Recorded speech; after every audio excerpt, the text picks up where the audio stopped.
დიდება იესოს, დიდება ჩვენს ძვირფას უფალს. მე მინდა უფალს მადლობა გადავუხადო იმისთვის, რომ ჩვენმა ძვირფასმა პასტორმა მშვიდობიანად იმგზავრა, მშვიდობიანად ჩავიდა საბერძნეთში და უფლის წყალობით მშვიდობიანად დავგვიბრუნდება ასევე უკან. ყველა ვგრძნობთ, როგორ გვაკლია პასტორის ზალი. გვენატრება უკვე, მაგრამ ვიცით, რომ ის უფლის საქმეს აკეთებს და ამისთვის მადლიერები უნდა ვიყოთ ჩვენ. დღეს როგორც ვიცით, დამოწმებების დღეა და პირველი პატივი მე მერგო, რომ პირველი მე დავამოწმო. ზოგადად დიახ, შეგიძლიათ დასხდეთ. ზოგადად რო ვფიქრობდი დამოწმების შესახებ, თვითონ სიტყვა დამოწმება ნიშნავს, რომ შენ ამოწმებ უფლის საქმეებზე შენს ცხოვრებაში და ამით არა მარტო უბრალოდ ყვები შენს ისტორიას, არამედ მადლიერებას გამოხატა უფლის მიმართ, რაც ძალიან მნიშვნელოვანია, რადგან ჩვენ არათუ მადლიერები უნდა ვიყოთ ერთმანეთის მიმართ, არამედ უფლის მიმართაც პირველ რიგში, რადგან მადლიერება ასევე ამსხვრევს ბევრ ბოროტის ბევრ საქმეს. ამიტომ მე მგონი ძალიან კარგი და სწორი არის, რომ წვლილი შეგვაქვს ამ ყველაფერში და მზად ვართ, რომ დავამოწმოთ უფლის საქმეები ჩვენს ცხოვრებაში. მე რაც შემეხება, რა თქმა უნდა, ძალიან ბევრი სასწაულები მოუხდენია ღმერთს ჩემს ცხოვრებაში, დაწყებული მცირე დეტალებიდან დამთავრებული დიდი მოვლენებით, რაც რა თქმა უნდა ძალიან რთულია, რომ ეხლა ყველაფერი ერთად მოუყვე და ყველაფერს ერთად მოუყარო თავი, თუმცა გადავწყვიტე, რომ სამ ნაწილად დამეყო ეს ჩემი ცხოვრებისეული დამოწმებები. პირველი და ჩემთვის ყველაზე ესეთი მთავარი დამოწმება რაც არის ის, რომ უფალმა ეს მარტო მე არ მეხება, ყველას გვეხება, ის რომ უფალმა ჩვენ ამოგვირჩია. ეს ისე არ მომხდარა, რომ ჩვენ ვიპოვეთ ის, არამედ მან გვიპოვა, მან ამოგვირჩია, მან დაგვიძახა, მან მოგვიხმო და შეგვინარჩუნა. რატომ თქვი შეგვინარჩუნა? იმიტომ რომ ზოგჯერ ჩვენ ადამიანები უშვებთ შეცდომებს, ზოგჯერ სხვა გზაზე გადავდივართ, ზოგჯერ არასწორი გზისკენ მივდივართ, მაგრამ ღმერთი ერთგულად გველოდება და გვიცდის. ხელს არ გვიშვებს მაინც, არ გვაძლევს უფლებას, რომ ბოლომდე გადავიდეთ მისი გზიდან და ყოველთვის მის წიაღში გვამყოფებს, ასე ვთქვათ. სწორედ ამიტომაც ამაში ჩვენი დამსახურება იმდენად არ არის, რამდენადაც ღმერთის გადაწყვეტილება და კეთილი ნება ჩვენთვის. ამიტომ მე მგონი ყველანი მადლიერები უნდა ვიყოთ ამ ყველაფრისთვის, რომ ღმერთმა ჩვენ სათითაოდ შეგვარჩია, ამოგვარჩია, დაგვიძახა და შემდგომში უკვე გამოგვიყენა სხვებისთვისაც. ამიტომაც ჩვენ უნდა ვეცადოთ, რომ ვიყოთ ერთგუნლი მის მიმართ, რომ ჩვენ გავხდეთ როგორც სუფთა ჭურჭლები მისთვის, რომ მან შეძლოს ჩვენი გამოყენება სხვა ადამიანებისთვისაც, რომ გაიზარდოს მისი შვილების რისხვი და შემდეგ უკვე ყველამ ერთად გავიხაროთ ჩვენს ახალ ზეციურ სამეფოში. ასე რომ პირველი ჩემი დამოწმება არის ამ საკითხთან დაკავშირებით. მე მადლობას ვუხდი ღმერთს, რომ მან მე მიპოვა, ამარჩია, დამიძახა. ჩვენ არაფრით განსაკუთრებულები არ ვართ, ხო? მაგრამ ღმერთისთვის ვართ. ეს არის ყველაზე მნიშვნელოვანი და თვითონ ფაქტი, რომ ღმერთის შვილებად ვიქეცით, ეს უკვე ძალიან დიდი მოვლენაა ჩვენ ცხოვრებაში და ისეთი რა უნდა მოხდეს ჩვენ ცხოვრებაში, რომ ამ მოვლენამ არ გადაწონოს ის მეორე მოვლენა. თუნდაც, როდესაც რაიმე გასაჭირს გავდივართ, ან რაიმე სირთულეს გავდივართ, ყოველთვის, როდესაც რაღაცა სირთულეს გავდივარ, უცებ დავფიქრდები და ფიქრობ, მამა ჩემი ხო ყოვლის შემძლეა, ყველგან მყოფია, ყველგან მსუფევი და ყოვლის მომცველია. რისი უნდა შემეშინდეს? ვიცი, რომ ის აკონტროლებს ყველაფერს, ნებისმიერ სიტუაციას და თუნდაც ზოგჯერ, როდესაც რაღაცაში გავდივართ, ფიქრობ, კარგი იქნება გავიაზროთ, რომ ეს რაღაცა ხანდახან მართლაც ჩვენ სასიკეთოდ ხდება. თუნდაც იმ მომენტში ის რაღაცა იყოს ნეგატიური ან რთული გადასატანი. ბოლოს, როდესაც გავივლით მაგ რაღაცაში, აღმოვაჩენთ, რომ თურმე რაღაც მიზანი ჰქონდა ამ ყველაფერს. თუნდაც ის რომ გავეძლიერებინეთ. აი ბიბლიაშიც ვკითხულობთ რომ როდესაც გასაჭირს გადიხართ, გიხაროდეთ და ღმერთს მადლობა უთხარით, რადგან თქვენი ეს გაჭირვებაში გავლა შობს მოთმინებას, მერე მოთმინება შობს სულგრძელებას, სიყვარულს და ასე შემდეგ.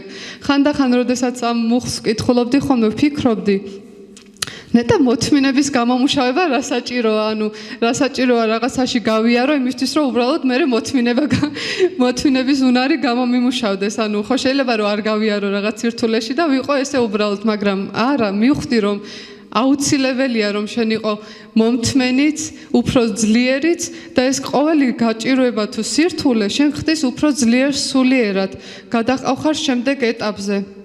და მე უკვე ბოროტი მარტივად ვეღარც გერევა. შესაბამისად, ყველა მოვლენას ჩვენს ცხოვრებაში აქვს რაღაც დატვირთვა, გააჩნია როგორ შევხედავთ ამას. და მე მინდა გაგამხნევოთ, ისევე როგორც ჩემს თავსაც ვამხნევებ, რომ ნებისმიერ სირთულეში ან გასაჭირში გაიხსენეთ და გახსოვდეთ, რომ ჩვენი მზეციური მამა, ჩვენი სულიერი მამა არის ყველაფრის მაღლა, ის ყველაფერს აკონტროლებს, ყველაფერს ხედავს და მან იცის სად როგორ რა უნდა წარმართოს, ასე რომ ის ჩვენ ყველა პრობლემიდან გამოგვიყვანს, არა უბრალოდ გამოგვიყვანს, არამედ გამოგვიყვანს გამარჯვებულს და უფრო ძლიერს. ასე რომ მადლობა უფალს კიდევ ერთხელ იმისთვის, რომ ჩვენ ამოგვარჩია, დაგვიძახა, მოგვიხმო და შეგვინარჩუნა და დღემდე ჩვენთან არის. ეს იყო პირველი დამოწმება. ეხლა უკვე გადავარ მეორე ეტაპზე. მეორე ეტაპი არის ეხება ჩემს ძმას დაჩის, რომელსაც უმეტესობა თქვენგანი იცნობთ, შეიძლება ზოგი არ იცნობს. და უმეტესობა მიცით, რომ მას ჰქონდა გარკვეული პრობლემები. რამოდენიმე წლის წინ დაიწყო რაღაც პრობლემები, სულიერი პრობლემები. და ბოროტმა მოახერხა მისი იმ მდგომარეობამდე მიყვანა, რომ მას ფაქტობრივად სიცოცხლე არ უნდოდა.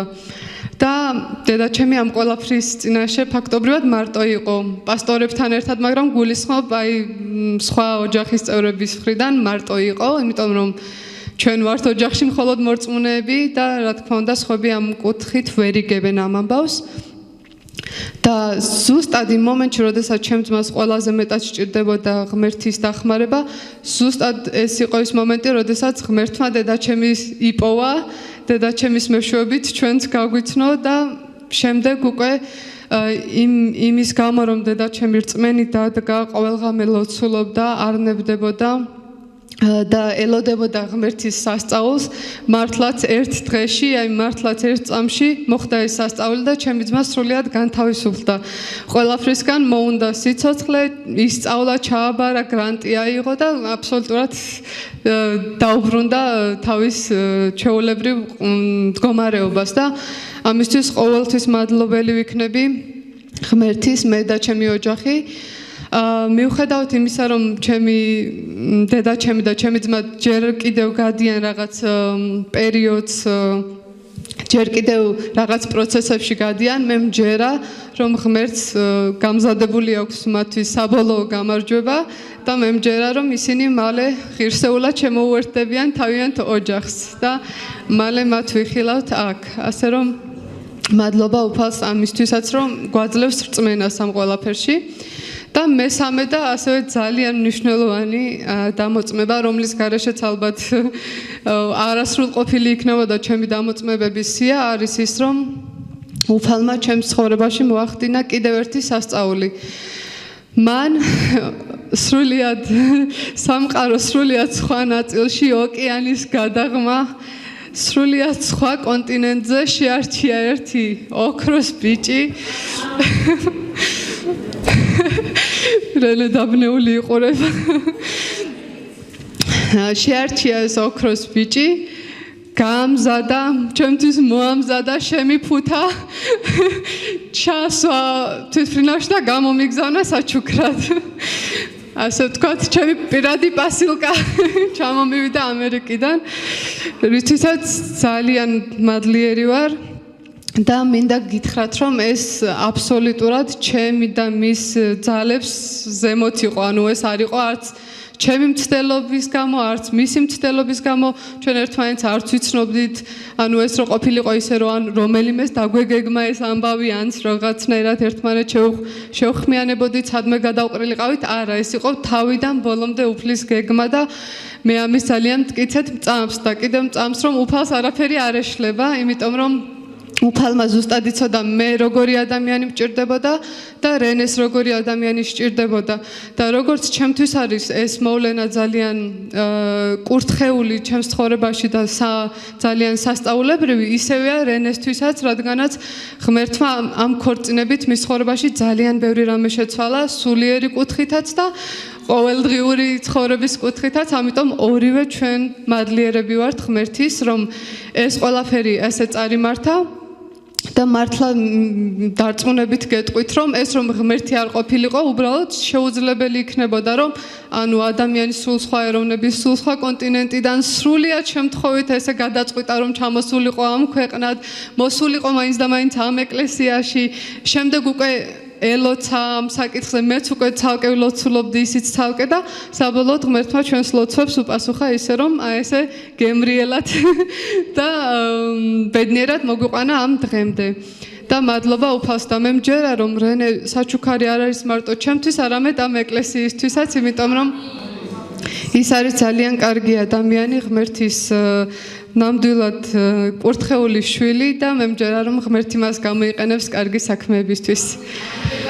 ასე რომ მადლობა უფალს ყველაფრისათვის, დღევანდელი დღისთვის, თითოეული თქვენგანისთვის, მთელი ამ კურთხევებისთვის, რასაც ჩვენ ცხოვრებაში გვაძლევს და მე მჯერა რომ წინ კიდევ უფრო დიდი ამბები და გამარჯვებები გველოდება ყველას ერთად.